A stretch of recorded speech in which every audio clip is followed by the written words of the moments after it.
Okay, so now that we've defined moments, we're going to have a look at how to actually calculate the size of a moment. So if we've got a wall or something, we've got a bar coming out from it, and we're going to apply a force on the end of the bar, and the question is, what moment is going to be acting on that bar?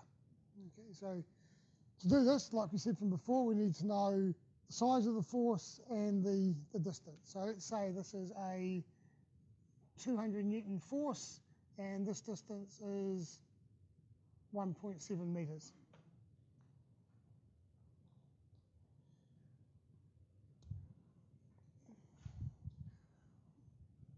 Whenever we want to calculate a moment, we must say where we're taking our distance from, where we're measuring our distance from. So you need to start off always, whenever you're dealing with a moment, saying this is my pivot point. This is the point I'm going to measure my force from, so my distance from. So in this case, the sensible point is here. So let's call this point the origin. Okay? So whenever you're doing this, the first thing is always define the origin. So the point you're going to take your measurements from. And sensible folk usually makes sense to make it the pivot, or sometimes, which we'll come to when we do beam reactions, a point where an unknown force acts can also be quite useful. Okay? It's fairly intuitive. It's where the thing is going to turn about makes the sense.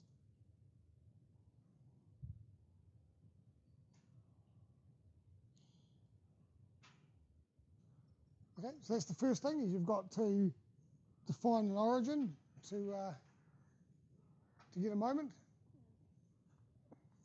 The second thing you're going to do is you're just going to use the formula, which we alluded to before, which says that a moment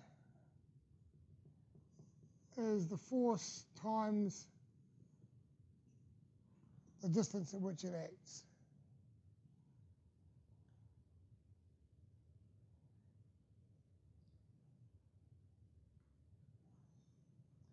Okay, so in the example we've got here, we'd say that the moment is equal to force times distance is 200 newtons times 1.7 meters. You turn your brain on, or you get your calculator out and you push some buttons, and that should come out to be 340, I think.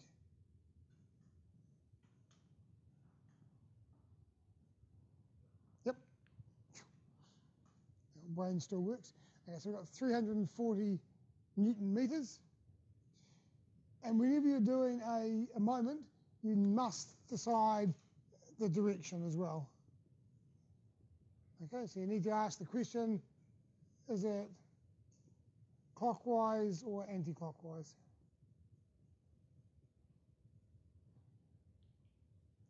Okay, so in this case, if it's fixed at this end, so it's fixed at this end and I'm pushing it this way, it's going that direction.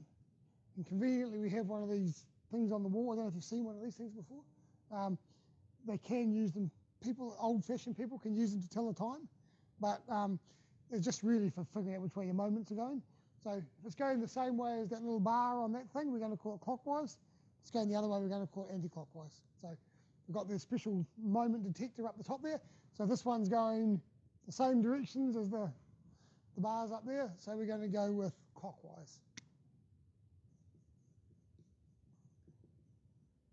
Yeah, they were around before those cell phones and things that had those digital time tellers. We had these old-fashioned things.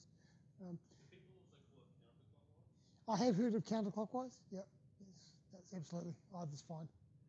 Okay, so this one's doing 340 Newton meters clockwise.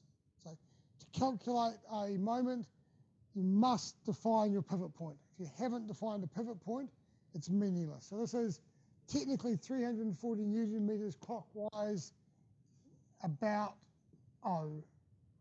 Okay, so I've defined O as my point here. So this moment is measured about O. And it would be different if I'd chosen a different measuring point, or a different number. Okay, so you must define your measuring point, you do your calculation, and then you've got to say whether it's clockwise or anti-clockwise. Yeah, so that gives you what you need to calculate one particular moment.